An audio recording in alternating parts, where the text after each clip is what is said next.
বিশ্ব একদমই নিশ্চয়। আমরা তো আর ওখানে যেতে পারবো না।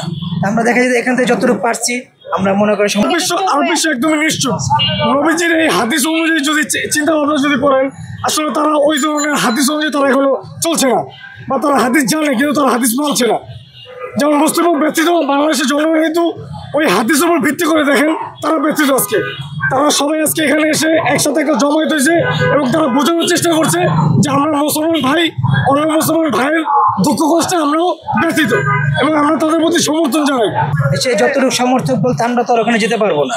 আমরা দেখা যায় এখান থেকে যতটুকু পারছি আমরা মনে করি সমর্থক দিচ্ছি, বা এই যে মানববন্ধন যে মিছিলটা ছিল সেটার সাথে আমরা সংযোগ হইলাম, একতাবদ্ধ পালন করলাম। এটাই আমরা বিশ্বকে জানানোর চেষ্টা করলাম আসলে যে আমরা তাদের সাথে মন থেকে আমরা তাদের সাথে আছি এবং আমরা বিশ্ববাসীর কাছে একটি অনুরোধ জানাই তারা যেন ফিলিস্তিনের মুসলমানদের পক্ষে যুদ্ধ করার চেষ্টা করে।